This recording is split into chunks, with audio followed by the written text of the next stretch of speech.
Hello out there. Hello out there. Archbishop here, coming to you from the Holy Sanctification Ceremony Office. It's a little cloudy. That your sin is keeping me from you. Let's try to get rid of the sin, shall we? I'll be right back. I'm going to get the scriptures. There we have it. That's a little bit better. I have some very important scriptures the Lord led me to lead here.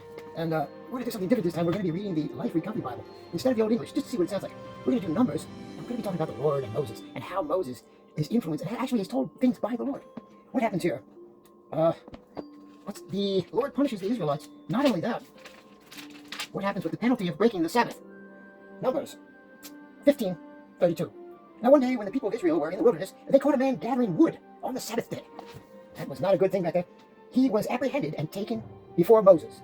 Hey Moses, we got this guy who's picking up Moses, Aaron, and the rest of the community. They wrote him there, Moses, Aaron, and the rest of the community. They held him in custody because they didn't know what to do with him. After all, he was picking up sticks on the Sabbath. Probably wanted to build a fire to keep his family warm or cook something. Not a good thing to do on the Sabbath. Then the Lord said to Moses, because nobody else knew what to do, suddenly the Lord spoke to Moses. He said to Moses, "This man must be put to death." The Lord said that. Now, I don't know what the Lord looked like when he said that, but it probably sounded something like that. The whole community must stone him outside the camp. Because you wouldn't want to stone somebody in the camp. Take him out there, there won't be any witnesses. Take him out there, stone him outside the camp. Besides, there's a lot of stones out there, all kinds of stones. So the whole community, thousands of them, the whole community took the man that was picking up sticks on the Sabbath. They took him outside the camp and stoned him to death, just as the Lord had commanded Moses. Now we're going to get further into this with I know some of you KGVD people will be offended at this, but to hell with you. Too damn bad because you don't read the KDVD scriptures enough either. I get all them initials mixed up. Same thing with all them LMPG, M&M communities. I get them all mixed up too. I don't have time for all these damn initials. But I have another analogy for you. Oh, well, let's stay, since we're right at it. Tassels and clothing. Now this is after they just stoned this guy for picking up sticks. The very next chapter, tassels on clothing. After they killed this guy for picking up sticks on the Sabbath, right away, and the Lord said to Moses, because this is important stuff, say to the people of Israel, "Hey Moses, say to the people of Israel, throughout the generations to come, you must make tassels. From now on, you make tassels for the hems of your clothing, and attach the tassels at each corner with a blue cord. The tassels will remind you of the commands of the Lord." Yeah, the tassels will remind you of the commands of the Lord, and that you are to obey his commands that Moses says, he tells him. Take Moses' word that God told him. Yeah, and that you are to obey his commandments instead of following your own desires and going your own ways. Gonna keep you in line, 6 feet apart maybe.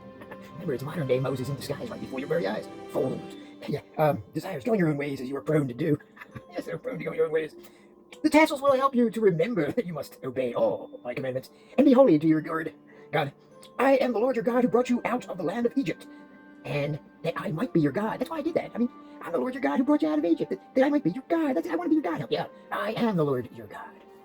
Korah's rebellion. Next we're going to read. It's too much for you today because you're not going to believe this story. This is incredible.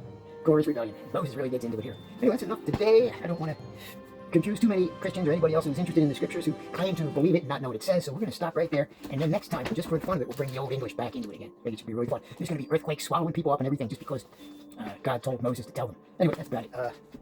Bishop out. I'll talk to you later. What was I going to say there? Okay. And the uncircumcised man, child, whose flesh of his foreskin is not circumcised, that soul shall be cut off from his people, for he hath broken the covenant. The reason why I read that is because in my Old English Bible, that's the first page of my Bible, Genesis 18, because I read this Bible so much, I wore out all the pages up to Genesis 18. Plus, I think Steve Ford burnt some of them for me, too. Thank you, Steve. All right. Archbishop out. I'll be reading the Old English next time. Thank you very much. Sorry, it's a little bit long, but you can do it. Turn the speed up, it's